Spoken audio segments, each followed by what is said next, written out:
और बैठे हैं महर्षि वेदव्यास। तो क्या हुआ? तो दुनिया झूम रही है, खा रही है, कमा रही है, इसी में लगे हैं। बस सुबह हुआ और सुबह बस इत्यादि अपना काम फ्री किया तो बस नाश्ता के बाद में भैया हो थोड़ा बहुत काम करने गए तो स्नान करके भोजन के बाद में सो गया, ताश खेल लिया और उसके बाद में फिर सायंकालीन भैंस पशु पक्षियों का अपनी नौकरी दफ्तर वगैरह चले गए। उसके बाद में सायंकालीन भोजन करके सो गए। दुनिया का यही काम है। यही उनकी नजर में आया। बोले मैंने दुनिया के लिए कुछ नहीं किया। तो एक वेद में से 4 वेद बनाए महर्षि वेदव्यास ने। पहला ऋग्वेद, यजुर्वेद, सामवेद, अथर्ववेद, 4 वेदों की रचना की। और वेदों की भाषा इतनी कठिन, इतनी जटिल कि लोग पढ़ लेते हैं, समझ में नहीं आता। जो लोग पढ़ते हैं वो व्याख्या करना भी नहीं जानते। फिर इसी 4 वेदों में से 6 शास्त्रों की रचना करी, वो भी बड़ी जटिल भाषा। फिर प्यारे हो इसी 6 शास्त्रों में से 17 पुराणों की रचना की। फिर भी मन में शांति नहीं। कोई भी राइटर होगा ना, राइटर देखा है ना, कविता लिखता है ना, तो तुम्हें पता है वह राइटर अपना कोई भजन बनाए या कोई कविता लिखे तो प्यारे हो, जब तक मन में संतुष्टि खुद को नहीं है, जब तक दुनिया को हो नहीं सकता। तब महर्षि वेदव्यास कहते हैं मैंने दुनिया के लिए अभी कुछ नहीं किया, कुछ भी नहीं। तस्मात् तीर्थमुष्यन्ति मानसा न यत्र हंसा निर्मोक्षसक्तः। ओहो, संत नारद जी प्रकट हो गए। हाँ, संत नारद जी आए ना। महर्षि वेदव्यास से कहा तुम क्यों उदास बैठे हैं, बताओ क्यों उदास बैठे हो प्रभु? बोले मैंने दुनिया के लिए कुछ नहीं किया। मैंने 4 वेद से 6 शास्त्र 17 पुराणों की रचना करी। बोले एक 18वां शास्त्र और लिख दो। बोले किसको लिखूं? बोला बुढ़ापा आ गया, अब बुढ़ापे में सब काम नहीं होता। तब कहा नारद जी ने यत्र हंसा निर्मुक्ति शिक्षा, जिस हंस को मोती चुगने की आदत है वो सादा अनाज खा करके करेगा क्या? बताओ ना, जिस हंस को सुंदर से जलाशय में रहने की आदत है प्यारे हो, वो गंदे जल में रह करके करेगा क्या? तुम्हारे मन रूपी हंस को भागवत की रचना करो देवियों। हे मेरी माँ, आज निवेदन कर दिया। सुंदर भाव। बोले अब बुढ़ापे में कुछ नहीं होता। तो नारद जी ने अपना पूर्व जन्म चरित्र कहा। प्रेम से बोलना पड़ेगा, जोर से बोलना पड़ेगा।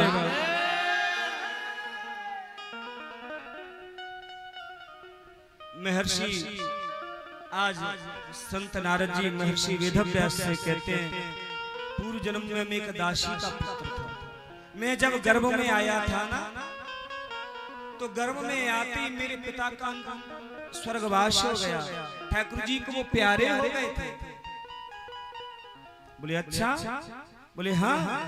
और सुनो, प्रेम से कहिए, ए मेरी मैया का खोए गए हो? बड़ी बात तालाब कर रही है, बड़ी पंचायत है रही है, जन्म की सहेली है का?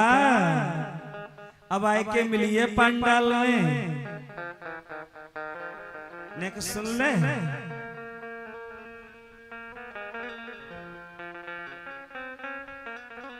अभी जाने ना हम ब्रजवासी हैं, हमारी खोज ऐसे लोगों पे रहती है।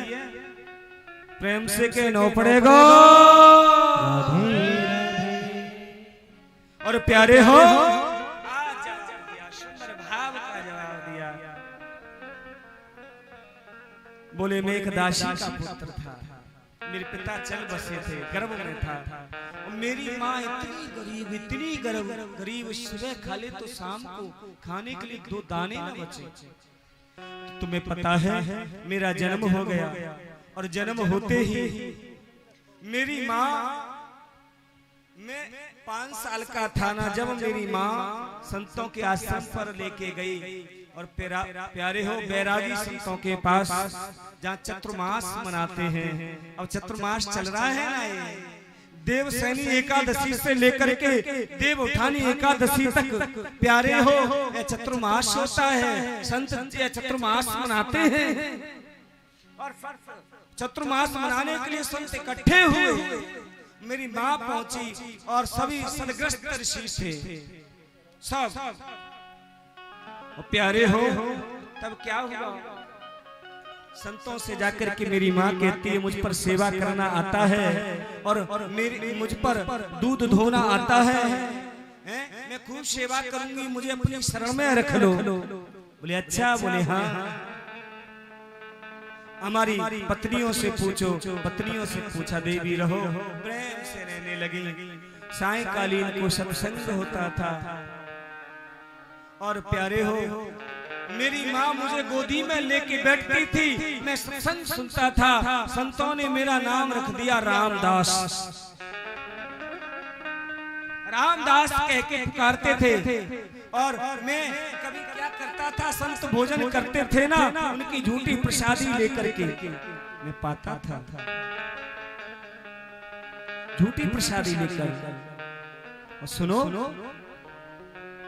सत्संग पूर्ण होने वाला था, मेरा मन प्यारे भगवत प्रेमियों ऐसा प्रभु में लगा, दुनिया मिथ्या लगने लगी, झूठी लगने लगी।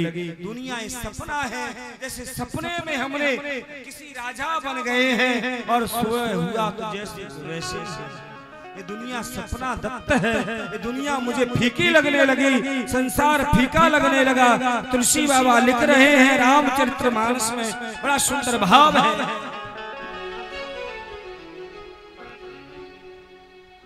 जैसे ही देखा ना और प्यारे हो तुलसी बाबा ने लिख दिया, मोह निशा जग सोह निहारा, देखें स्वप्न अनेक प्रकारा। मोह निशा जग सोह निहारा,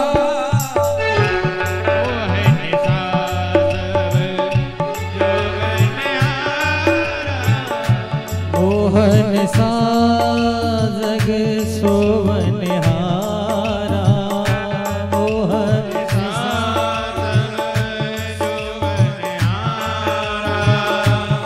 कहीं स्वप्न अनेक प्रकारा, कहीं स्वप्न अनेक प्रकारा। मोहन सा जग रोवन हारा, देखें स्वप्न अनेक प्रकारा। मोहन सा जग रोवन हारा, देखें स्वप्न अनेक प्रकारा। मोहन सा सोवन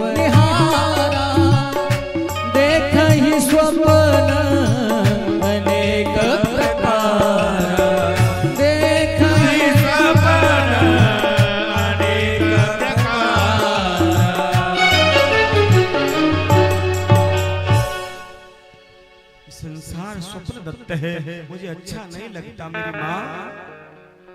और संत जाने लगे ना तो मैंने कहा मेरी माँ, मैं संतों से प्रार्थना करने लगा, हे महात्माओं, हे संत भगवानों, मुझे लेके जाना, मुझे ये संसार अच्छा नहीं लगता, ये दुनिया वाले मुझे अच्छे नहीं लगते, मुझे साथ लेके जाना। मेरी माँ दौड़ी दौड़ी संतों के पास से आई, कहा मेरा एकलौता बेटा है, मेरी अंतिम लाकड़ी यही है, अंतिम सारा मेरा यही है, इसको लेके मत जाना। संतों ने एक उपाय कहा, पहले बेटा तुम्हें मैं एक मंत्र दे रहा हूँ, 12 अक्षर का मंत्र दिया, ओम नमो भगवते वासुदेवाय। अभी तुम्हारी माँ है, माँ की सेवा करो, वेदों में लिखा है मातृदेवो भवः, पितृदेवो भवः, आचार्य देवो भवः। पहले माँ गुरु है, तू माँ की सेवा कर, वेदों में लिखा है। फिर पिता, दूसरा गुरु पिता है, पिता की सेवा कर, तेरे सब तीर्थ तेरे माता पिता हैं, तेरे चारों धाम तेरी माता पिता है, तू कर ले माँ को प्रणाम, तू कर ले पिता को प्रणाम, तेरे घर में ही चारों धाम प्यारे चारों धाम तेरे घर में है।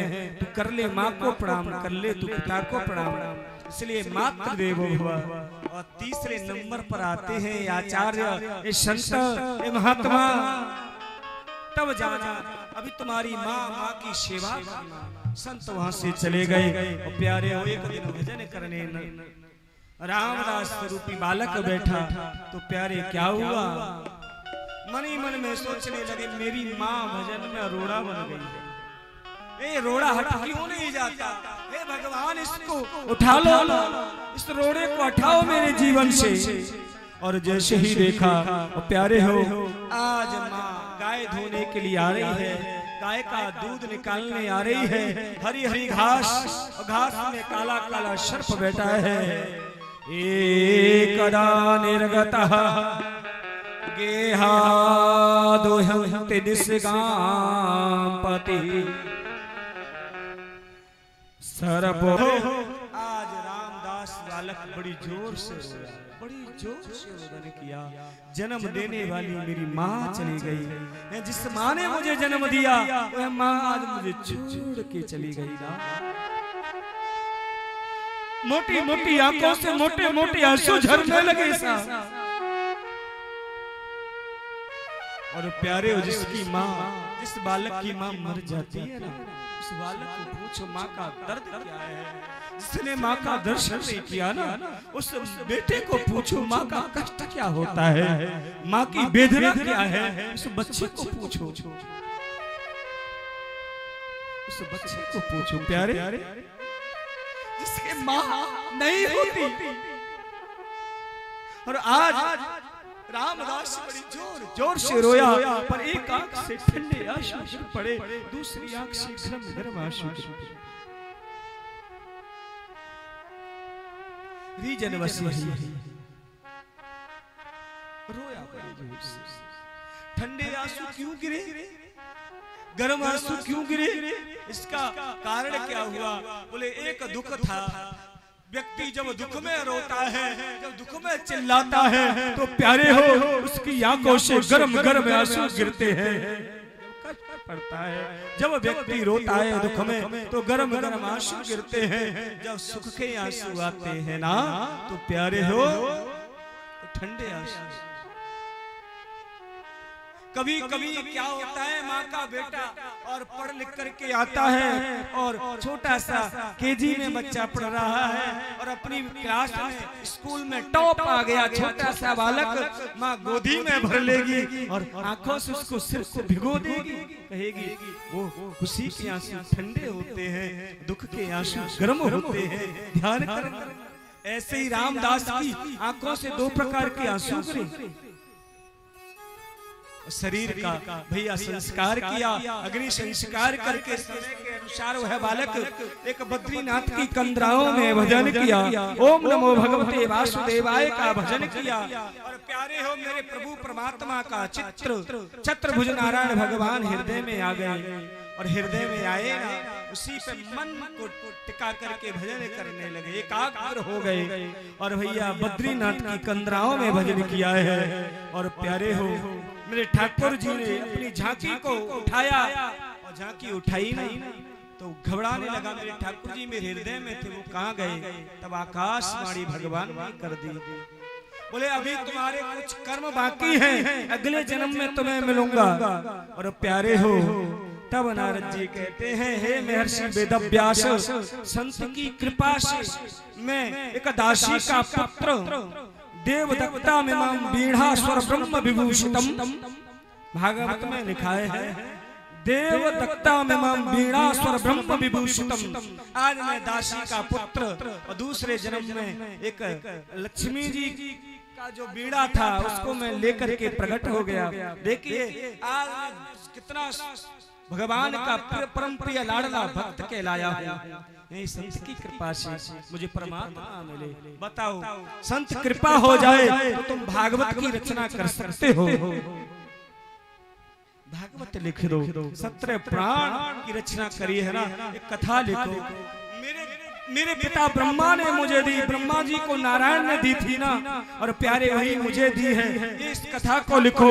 4 श्लोक की भागवत महर्षि वेदव्यास को दी और 18,000 श्लोक बना दिए और गणपति गणनायक को बुलाया और इस कथा का राइटर आप बनो, इसको लिखिएगा। और प्यारे बोले जहाँ वाणी को रोक दोगे वही मैं पूरी कर दूंगा। बोले तब का आप हिंदी की व्याख्या सहित लिखते जाना। जब तक हिंदी की व्याख्या करते थे गणेश जी, जब तक दूसरा श्लोक तैयार हो जाता। पारे प्यारे हो 365 अध्याय हैं, 12 स्कंद हैं और प्यारे 18,000 श्लोक हैं इस भागवत की कथा में। बोले इसका अधिकारी कौन है? बोले जिसने काम को जीता है, जिसने क्रोध को जीता है, वह इसका अधिकारी है साहब। प्रेम से बोलना पड़ेगा। महर्षि वेदव्यास बोले इसका अधिकारी तो फिर मेरा बेटा सुखदेव है। बोले हाँ सुखदेव जी हैं। आज सुखदेव जी के पास कैसे बुलाया जाए? तो छोटे छोटे बच्चों को भगवान की सुंदरता के श्लोक रटाए। भगवान की सुंदरता भरी है। आए हम भी गुनगुना लेते। आज महर्षि वेदव्यास के शिष्य गए और जहाँ सुखदेव जी महाराज ब्रह्म की समाधि में बैठे हैं ना, तो है बैठे हैं और इस श्लोक को गाया जिसमें भगवान की सुंदरता भरी है। बर्रापीडं नटबर्वपु कर्णयो कर्णकारं बिभ्रहदवास कनककपिशं बेजयंती चमाला। आधा श्लोक रटा दिया, आधा श्लोक बोला और आज सुखदेव जी की समाधि खुली है। सुखदेव जी कहते और सुनाओ ना ऐसे श्लोक, बड़ा सुंदर है। इस श्लोक की व्याख्या क्या है? भगवान कृष्ण सामने सलोने मेरे प्रभु, जिनकी घुंघराली लट मोर पंख जिनके जूड़े में लगा है, बालों में लगा है, कन्नेर के पुष्प जिनके गले में भैया कानों में लटक रहे हैं, गले में बैजंती की माला है, नंगे पांव की गलियों में दौड़ रहा है। इतना सुंदर श्लोक की व्याख्या है। बोले इतना सुंदर है, कितना सुंदर है और बोलो ना ऐसे श्लोक। तब महर्षि वेदव्यास के शिष्यों ने कहा सुखदेव जी से, बोले ऐसे श्लोक और सुनने ना। तो अपने पिता महर्षि वेदव्यास जी के पास जाओ। बोले सुंदर होगा। सुखदेव जी कहते पर दया न हुई। सुंदर व्यक्तियों के दया नहीं होती, क्या पता। और चले गए वहां से। समाधि में सुखदेव जी बैठे। महर्षि वेदव्यास ने पूछा मेरे बेटे की समाधि टूटी? बोले टूट तो गई पर आया नहीं। बोले क्यों नहीं आया? बोले दयावान नहीं है। बोले दया का श्लोक रटा दिया और दया का श्लोक रटा करके भेज दिया। और प्यारे हो आज दया का श्लोक आ करके बोला। भागवत जी के 10वें स्कंद का पूतना जहर लगा के आई है और प्यारे इतना सुंदर श्लोक आज गाया समाधि में बैठे। और वहीं पर आकर के बच्चों ने गाया। महर्षि वेदव्यास के शिष्य बोल पड़े अहो बकीयम स्तन कालकूटम जिज्ञास पायदाप्यसाधवे लेवे गतिं धातृचिता तयोऽन्यं कंभादयालुं शरणं ब्रजेह कंभादयालुं शरणं ब्रजेह। कितना बड़ा दयालु है जिसको पूतना कालकूट नाम का विष लगा के आई, मारने के लिए आई। कन्हैया को मारने के लिए आई थी ना पूतना। और यह भगवान ने इसको कौन सी गति दी जो यशोदा माँ को बाद में मिलेगी, नंदरानी को बाद में मिलेगी, देवकी मैया को बाद में मिलेगी, पर वो पूतना को पहले प्रदान कर दी। इतनी इस दुष्टता नारी को भगवान को जहर पिलाने आया कोई, हमें मारने के लिए आए और सामने से हमें कोई राइफल की गोली मारे तो हम उसे क्षमा कर देंगे क्या? हाँ जी ना जी कर दोगे? कोई तुम्हारा दुश्मन तुमसे गाली भी दे देना चौराहे पर, सालों साल उसकी शक्ल देखना नहीं चाहते हो। यहाँ तो जहर देने आई है मौसी, फिर भी ठाकुर ने माफ कर दिया। माफ करते हुए गति भी जो माँ को बाद में मिलेगी, यशोदा माँ को है, पूतना को प्रदान कर दिया। ऐसे दयालु हैं ये, इतने बड़े कृपालु हैं ये। सुनो और सुंदर, आज जैसे ही देखा अब मुझे कथा सुननी है। प्यारे हो, आज महर्षि वेदव्यास जी के पास सुखदेव जी आए और प्यारे हो इनकी परीक्षा लेने के लिए स्वयं जनक जी के पास भेजा। जनक जी ने कहा इन्होंने काम को क्रोध को जीता है। फिर कौपीन पहनाई, बोले बेटा भागवत का अधिकारी दिगंबर वेश वाला नहीं होता, कौपीन पहनो। कौपीन पहनाई, लंगोटी लगाई और भागवत की कथा को